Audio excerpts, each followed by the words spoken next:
श्री राम ज्योतिष India YouTube channel में सभी ज्योतिष प्रेमियों का स्वागत।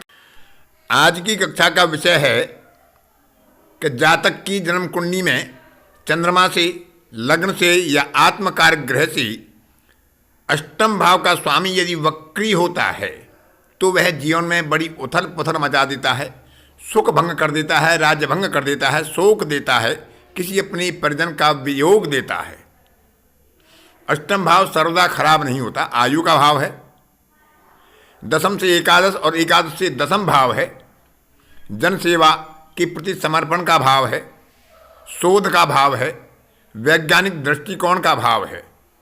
लेकिन क्योंकि नवम भाव से द्वादश भाव है तो भाग्य की हानि भी करता है और कहीं न कहीं जीवन में उथल पुथल मचाता है। तो आज इसी के ऊपर कुछ उदाहरणों के साथ विचार करेंगे कि वक्री अष्टमेश जीवन में किस प्रकार से राज्यभंग, सुख भंग और शोक की स्थिति पैदा कर देता है।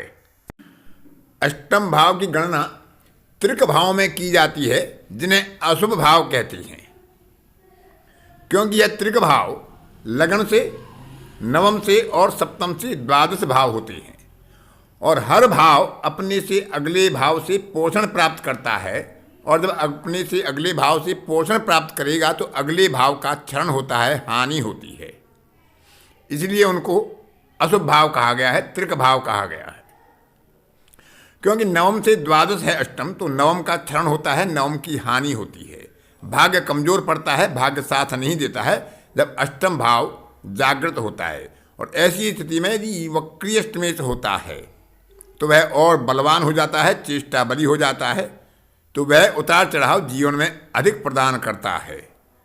क्योंकि वक्री अष्टमेश चंद्रमा से हो या लग्न से हो या आत्मकारक से हो, लग्न से अष्टमेश ज़्यादा बलवान होता है।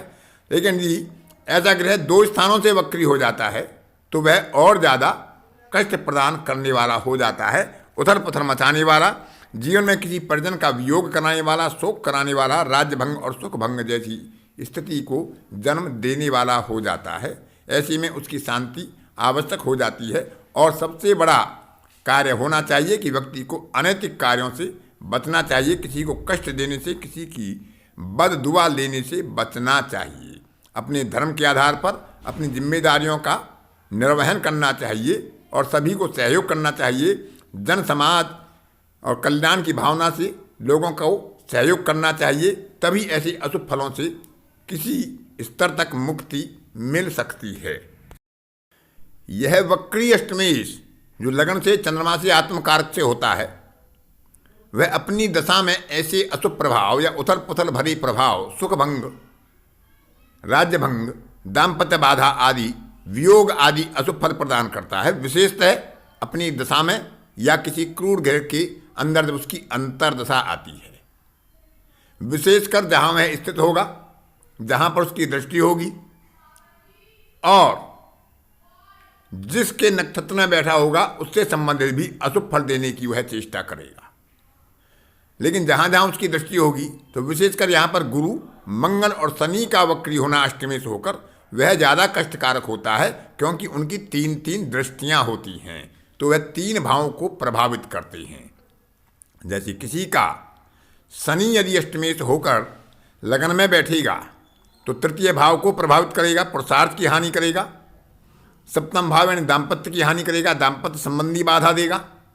और दशम भाव यानी राज्य संबंधी बाधा, आजीविका संबंधी बाधा, कर्म संबंधी बाधा देगा जब उसकी दशा आएगी, यदि वह वक्री होकर लगन में बैठकर इन तीन भावों को देखेगा। इसी प्रकार से हम मंगल और गुरु से भी विचार कर सकते हैं। अब कुछ उदाहरणों के साथ इसे समझने का प्रयास करते हैं। भगवान श्री राम का लग्न और चंद्रमा से अष्टमेश शनि वक्री होकर उच्च राशि में चतुर्थ भाव में बैठता है, छठवें भाव पर दृष्टि देता है, दसम भाव पर दृष्टि देता है और लगन पर दृष्टि देता है। क्योंकि उनका जन्म गुरु के पुनर्वसु नक्षत्र के अंतिम चरण में हुआ था, तो जन्म के लगभग 3-4 साल बाद ही उनकी शनि की दशा प्रारंभ हो गई थी। और उसी शनि की दशा में उन्हें विश्वामित्र मुनि के साथ वन में जाना पड़ा, अपने माता पिता से दूर जाना पड़ा। बचपन में ही शत्रुओं से राक्षस शत्रुओं से सामना करना पड़ा।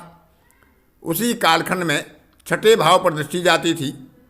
सौतेली माता के कारण राज्य अभिषेक होते होते वन में जाना पड़ा। उसी कालखंड में पत्नी का हरण भी हुआ, उनका वियोग भी उन्हें बर्दाश्त करना पड़ा और राक्षस राज रावण से युद्ध करना पड़ा। अनेकों उथल पुथल उनके जीवन में शनि की दिशा में रहीं। शनि की दिशा समाप्त होने पर उन्हें अपना राज्य पुनः प्राप्त हुआ। इसी प्रकार क्योंकि शनि की दृष्टि छठे भाव पर जाती थी तो सौतेली मात्रा शत्रु बन गई, राज्य अभिषेक रुकवा दिया। दसम भाव पर दृष्टि जाती थी तो राज्य अभिषेक का हरण हुआ और लगन पर दृष्टि जाती थी तो जातक को स्वयं वन वन भटकना पड़ा।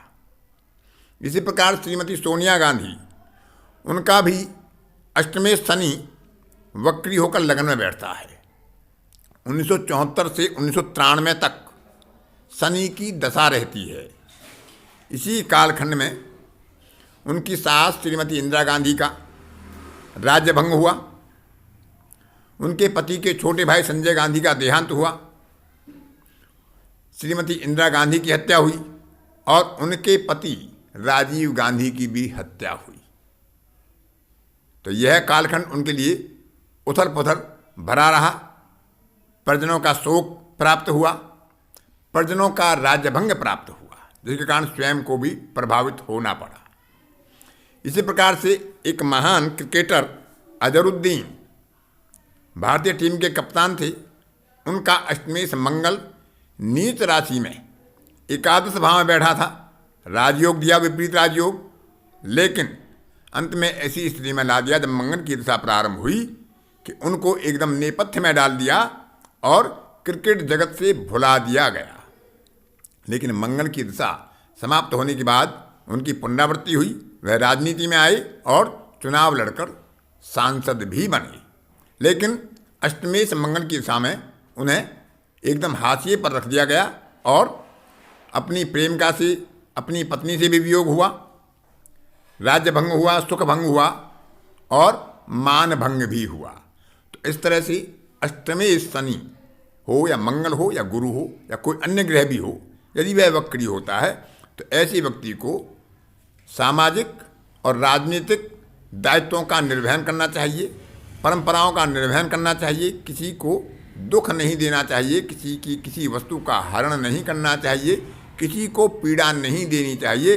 अन्यथा जब भी ऐसी दशा आएगी उसे उसका भुगतान करना पड़ेगा, क्योंकि कर्म प्रधान है और कर्म के आधार पर ही फल प्राप्त होती है।